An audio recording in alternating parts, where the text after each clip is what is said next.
Hello, my name is Ken, and I want to welcome you back to Deep Waters. This podcast is brought to you by Applied Strengths Ministry, where we believe working together in our strengths is the effect of working out the will and calling of God in our lives.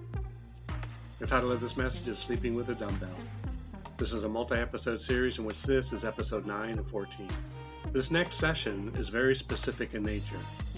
If you are not in a healthy place in your relationship, proceed with caution or consider not even proceeding. It is not worth the struggle. This section is about having a healthy Christian sex life, which is almost completely ignored in the church today. We have no problem having sex education for our young kids, and even a lesser problem, allowing the devil's world of promiscuity to invade every aspect of human life. But somehow we don't feel the need to not only correct those early misguided lessons, but to bring restoration, clarity, and accuracy to our sex lives. I know some of you will shout me down, but you should know that your voice is just many that I've already contended with in the preparation of this series. Remember what I stated earlier, in that the institution of marriage is under a full-out assault, and we must meet those lies and arguments that set themselves up against the knowledge of God with greater courage, light, and truth, so that we extend the time of His return, as well as to restore the only thing that so closely reflects our relationship to and with God. You see, the world's version of sex reproduces very little that is good and enduring. If anyone should know how to have and maintain a healthy sex life, it ought to be the believer in God. Now see here, Adam and Eve had no issues walking about naked and unafraid in the garden. Once we are authentically born again, we should not be afraid of being naked, passionate towards each other, or desiring to just be with one another. Additionally, we have to eliminate the excuses that we have for not having sex with our partner in healthy rhythms. Anyways, proceed with caution. Intimacy. Sex is a very risky endeavor to introduce into the church, and I know that I am online and that it is somewhat different, as everyone is in their own private space when listening to my podcast ministry messages. So in that respect, it may soften the blow, or allow for freedom of interpretation and revelation.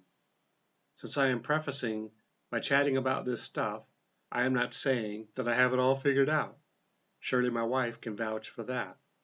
But if any of us waited until we thought that we were well qualified to speak on any subject of God, then we would have few people doing so, if any. We do not normally chat about intimacy, which is sex, in such a holy setting as a church, right? Well, many of the messages that I have heard have missed the mark of what needed to be stated because, and this is real, many people struggle with intimacy in their relationships, and the solution or help is stayed due to our fear of going there. I will be using intimacy and sex interchangeably throughout this section. And just so you know, intimacy, although it includes the act of sex, is much more. Now this section preparation is a bit funny in that I thought I was all done with this message, and therefore placed it into my audio prep ready file. But then as I was working on the next message, and the next, I kept getting this feeling that I wasn't done with this message, that it was incomplete, and that it was in this section that remained to be finished. Now initially, I brushed it off thinking that I normally wouldn't do such a thing, but then that feeling, or rather voice of God for us learning peeps, kept coming back, right back to this, at that time, unwritten section. So a couple of days later, I returned to this message and saw that I had not finished this section. How did that voice know? And what's it doing inside of me? Thank you, Holy Spirit, for prompting me to return to this message. You know, the Holy Spirit actually had me come back to this message twice. You see how He works with us? So in my cautionary short-sightedness, I left out a lifeline discussion that will be most helpful as we navigate these wonderful waters.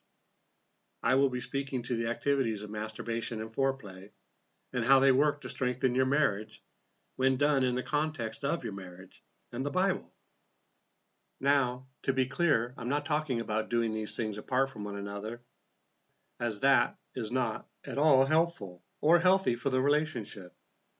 And all concerned exhibit a sigh of relief, I'm sure.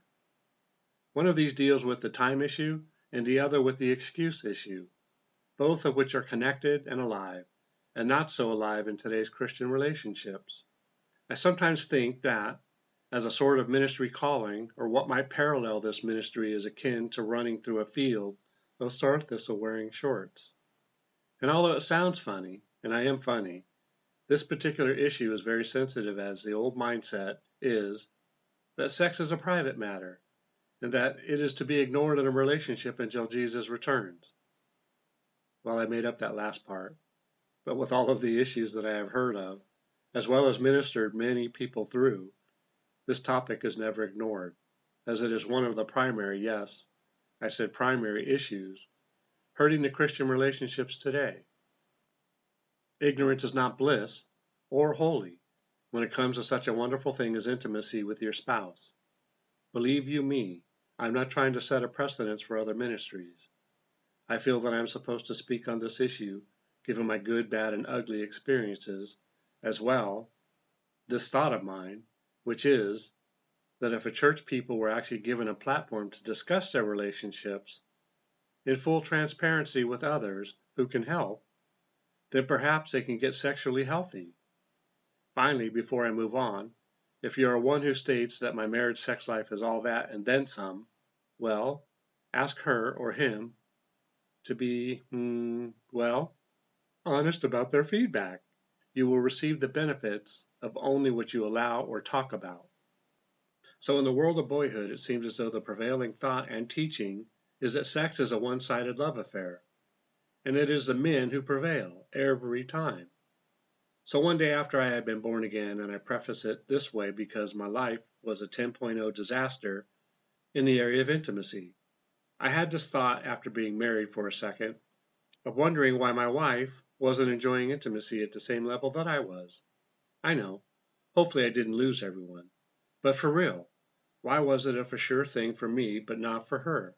I was taught by the devil that this is normal and that this is just the way that it is, or by others who were also taught by the same devil.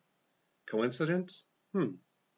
Anyway, my comprehensive secular training taught me that her getting there, or not, was irrelevant. I'm not trying to be overly dramatic, but man, if she moans, that is not her reaching orgasm. I know, it's her responsibility to get there, right? Nope. I have heard it all. By the way, statistically, I believe most women get there less than 25% of the time. Some say 10%. I think I'm being generous. So why can I say this? And who told me I could go statistical on you? You see, I want to be helpful. Us men have not been properly educated in this matter almost at all. What we know, we must more than likely unlearn. If she's not getting there the majority of time, I say 90%, then there is some work and sacrifice to learn. Sorry, ladies, you lose the additional 10% by default. It's a difficult road to navigate. You are complex and require mad focus and attention to go on the journey with us. Answer. When I began to focus 100% on my wife before turning on the male switch, we began to see positive results. When I say turning on the male switch, you should know what I'm talking about. As we worked on this area, we learned that when we both get there, her first almost all of the time, then we are both experiencing the enjoyment of the event. I would have said moment, but that may have been misunderstood. How novel is that? Being intimate is spiritual warfare, and if you both look forward to time together, then, and this is for the women of the crowd, you help keep the devil out of your husband's mind and off his life when actively involved in the area of intimacy. Now, I may have already mentioned this, but it is worth hearing again. This is one area that requires both people's participation in order to maintain the war-free zone. If one of you says no to sex, you are indirectly and more than likely, unintentionally, as some of the headaches are probably real, throwing the other to the devil's will in this area. Paul stated in part, come back together, lest the devil tempt you because of your lack of self-control. 1 Corinthians 7:1-5. So you see, sex is spiritual warfare, and you both have to fight it together. Now this is where masturbation and foreplay come into the story. First, masturbation, which, when it is one touching the other, is really foreplay, and is totally acceptable as it relates to your walk with God. I think it has been mislabeled and therefore creates an unhealthy stigma. If, for whatever reasons, and there are some reasons, most of which look like a weapon set against your relationship, that either of you is not in a place to want to engage in this activity, then the next best thing is to be one-sided. She can take care of you or vice versa, he can take care of her, without the other having to get there. Totally unselfish and healthy sex life sustaining. I think less about sex when it is well managed in my relationship. When it is not well managed, the opposite is true. It's up to both of you. A word of caution. You should both agree to whatever you decide to do to avoid creating unnecessary uncomfortableness in your sex life. Be sensitive and watch what you speak over this area of your life. Look, nothing is perfect, but when we place a bit of emphasis on our sex life, it is not so far from perfect the majority of time. Well, that's it for today and probably should be. For some of you, I imagine this is the first time you've ever gone there when it comes to your sex life.